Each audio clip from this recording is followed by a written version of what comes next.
नमस्कार दोस्तों, आइए आज एक और कहानी सुनते हैं अशोक भौमिक जी की। अशोक भौमिक जी बहुत अच्छे कथाकार हैं, बहुत अच्छे चित्रकार हैं और आज एक उनकी जो कहानी मैं सुनाने जा रही हूँ उसका शीर्षक है पलायन। मध्य प्रदेश के जबलपुर के थे डॉक्टर मुकेश श्रीवास्तव, पर मेडिकल पास किया था लखनऊ से। चांदगढ़ में मेरे बिताए 10 सालों के दौरान ऐसा दिलेर डॉक्टर मैंने दूसरा नहीं देखा। चेहरे पर एक सदाबहार भोलापन लिए, कदकाठी में वो आम कॉलेज में पढ़ने वाला छात्र सा लगता था, पर एक डॉक्टर तो कतई नहीं लगता था। डॉक्टर मुकेश भले ही चेहरे से कितना ही भोला क्यों ना लगता था, वो था तो बहुत तेज पढ़ने लिखने में। जितना तेज था उतना ही वो हाजिर जवाबी भी था, पर उसे एक ही दुख था कि यार लोग मुझे सीरियसली नहीं लेते। जिला अस्पताल में नर्स और स्टाफ में पीछे पीछे वो कटपीस के नाम से ही परिचित था। मुझे उससे केवल हमदर्दी ही नहीं थी, बल्कि मैं उसे जिले का सबसे पढ़ा लिखा डॉक्टर मानता था। उसके कमरे में जिधर देखो मेडिकल जर्नलों का अंबार दिखता था। चांदगढ़ में रहकर उसे पता था कि ब्रुसेल्स या ह्यूस्टन के किस प्रयोगशाला में दमे के मरीजों के लिए एक बेहतर दवा को खोजने के लिए क्या काम हो रहा था। कोई कंपनी जब कोई नई दवा बाजार में लाती थी तो उस दवा के बारे में बड़ी बड़ी डींगे हाँकना अनिवार्य और स्वाभाविक ही होता था। ऐसी कंपनियों के रिप्रेजेंटेटिवों के बड़बोलेपन के गुब्बारे की हवा निकालने में उसका जवाब नहीं था, पर बावजूद इस सब के उसका दुख जस का तस बना हुआ था। यार मरीज मुझे सीरियसली नहीं लेते। उन दिनों जिला अस्पताल के सबसे बड़े डॉक्टर को सिविल सर्जन के नाम से जाना जाता था। डॉक्टर चतुर्वेदी चांदगढ़ के सिविल सर्जन थे। मूलतः वो एक हृदय रोग विशेषज्ञ थे और रिटायर होने ही वाले थे। डॉक्टर चतुर्वेदी मुकेश का बहुत सम्मान करते थे और कठिन मरीजों के बारे में अस्पताल में केवल मुकेश से ही मशवरा करते थे। हालांकि मुकेश जिला अस्पताल के सबसे कम उम्र के डॉक्टर थे। लगभग सभी मेडिकल रिप्रेजेंटेटिवों से उनकी दोस्ती थी और अगर हम में से किसी को कोई दवा के बारे में समझने की जरूरत होती तो वो बिना संकोच डॉक्टर मुकेश के पास पहुंच जाता था। इन्हीं मेडिकल रिप्रेजेंटेटिवों के जरिए डॉक्टर मुकेश का यश चांदगढ़ के सुदूर गांव देहातों तक फैल गया था। इस बात से जिला अस्पताल के दूसरे डॉक्टर उससे ईर्ष्या भी करते थे, पर इसके बावजूद उसे लगता था कि पेशेंट उसे सीरियसली नहीं लेते।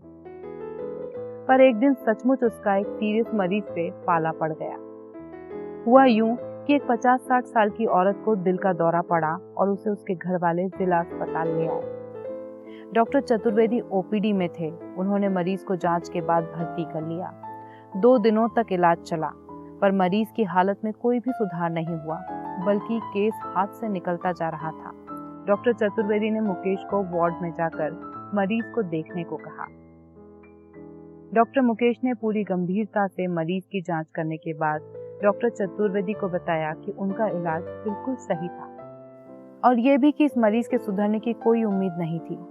डॉक्टर चतुर्वेदी अनुभवी डॉक्टर थे। उन्होंने अगले दिन सुबह उस मरीज के बेटों से मरीज की हकीकत को बयां करते हुए कहा, माई के अपनों को बुला लें, ज्यादा वक्त नहीं बचा है। घर वालों ने ऐसा ही किया।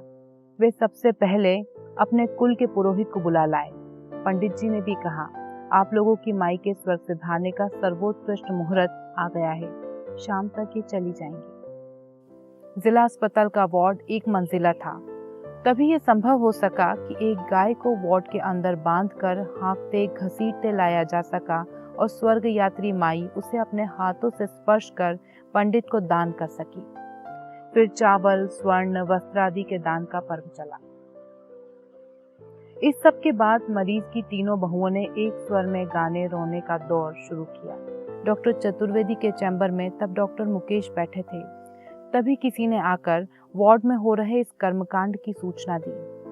डॉक्टर चतुर्वेदी के लिए ये कोई नई बात नहीं थी, लिहाजा वो अविचलित बने रहे, पर डॉक्टर मुकेश श्रीवास्तव के लिए ये बिल्कुल नया था कि कोई अस्पताल के वार्ड में गोदान करे और जो अभी मरा ना हो उसकी विदाई के तमाम इंतजाम पहले से ही शुरू कर दिए जाएं। वार्ड पहुंचकर डॉक्टर मुकेश ने कड़क कर वार्ड बॉय और नर्स को डांटा डपटा और मरीज के परिजनों को वार्ड से बाहर जाने के लिए कहा। पर चूंकि मरीज डॉक्टर मुकेश को सीरियसली नहीं लेते थे, मरीज के बेटे, बहुओं और अपनों का समूह वार्ड के दरवाजे पर से नहीं हिला। डॉक्टर मुकेश ने मरीज के पास जाकर उनकी नब्ज देखी। मरीज की नब्ज डूब रही थी और देखते ही देखते मरीज की आंखें पलट गई और गर्दन लुढ़क गई। बहुओं ने फिर से रोना शुरू कर दिया। अब तीनों बेटों ने भी उनका साथ दिया। नर्स, इंजेक्शन दो, डॉक्टर मुकेश ने लगभग चिल्लाकर कुछ दूर खड़े नर्स को पुकारा। डॉक्टर मुकेश वक्त जाया नहीं करना चाहते थे। नर्स दौड़कर इंजेक्शन का ट्रे लेकर आई।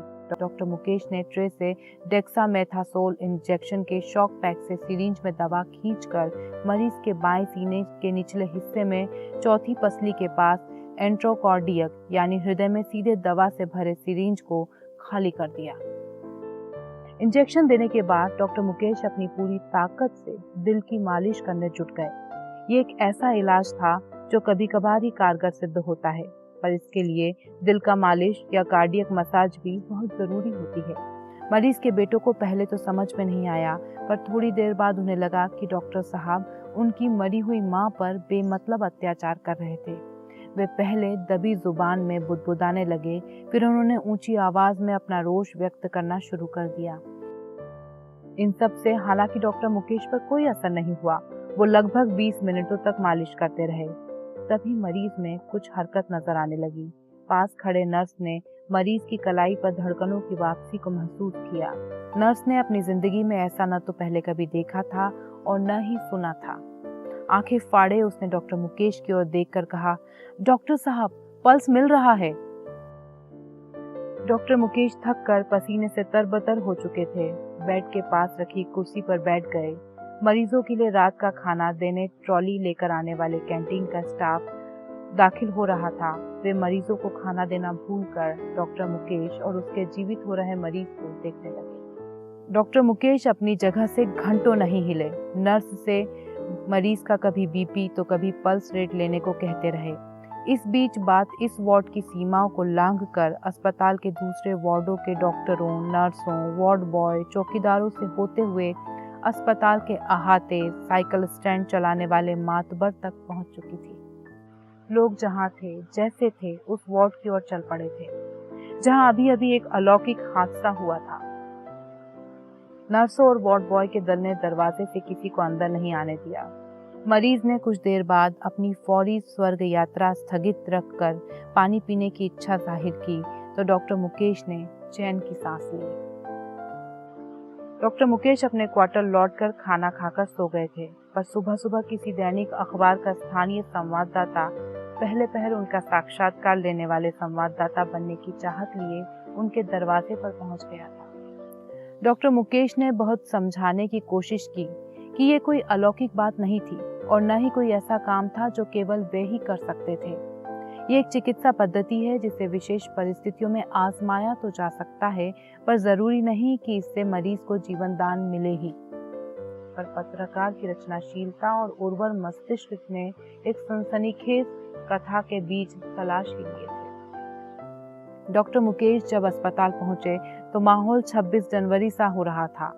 मरीज के बेटों ने पूरे अस्पताल में मिठाई बंटवाने का काम पहले से ही शुरू कर दिया था। लोगों ने मालाओं से डॉक्टर मुकेश को लाद दिया। डॉक्टर मुकेश सबसे पहले उस वार्ड में गए जहां कल शाम की मरीज आराम कर रही थी।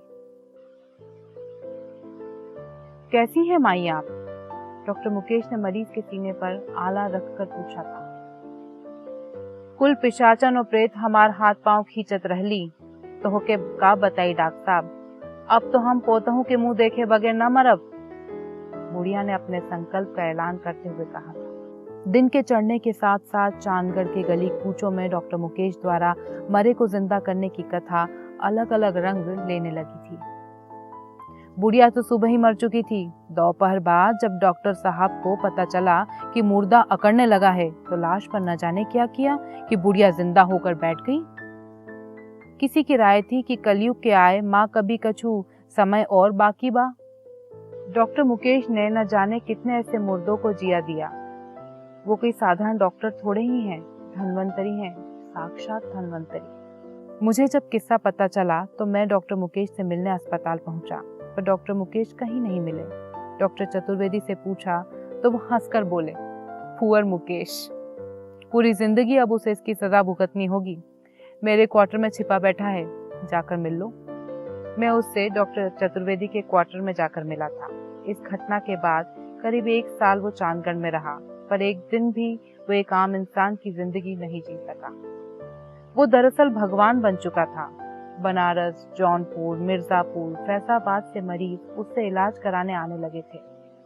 तभी वो हादसा हुआ जिसके चलते डॉक्टर मुकेश को मुल्क छोड़ना पड़ा। मिर्जापुर के किसी ईंट भट्टी मालिक को विषैले सांप ने डस लिया था।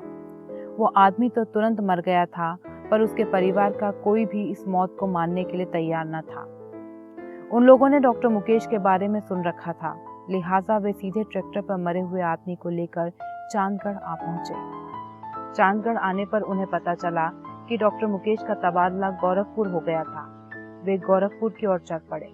डॉक्टर मुकेश पिछले 1 साल से लोगों के पागलपन को देख रहे थे, पर इस घटना के लिए वो कतई तैयार नहीं थे। आदमी की लाश बिगड़ चुकी थी, पर उसकी बीवी बच्चे बिलख बिलख कर डॉक्टर मुकेश से जीवन दान की विनती कर रहे थे। डॉक्टर मुकेश पत्थर की मूर्ति बने खामोश खड़े रहे। अस्पताल के दूसरे डॉक्टरों के घंटों समझाने बुझाने पर भी वे आखिर वापस तो चले गए थे, पर डॉक्टर मुकेश पर इस हादसे का बहुत गहरा असर पड़ा था। डॉक्टर मुकेश की शिकायत थी कि मरीज उसे सीरियसली नहीं लेते, पर उसने सपने में भी नहीं सोचा था कि एक दिन पूरा पूर्वी उत्तर प्रदेश उसे इस हद तक सीरियसली लेने लगेगा। इस घटना के बाद डॉक्टर मुकेश इंग्लैंड नौकरी लेकर चले गए थे। शायद भाग ही गए थे डॉक्टर मुकेश श्रीवास्तव। धन्यवाद।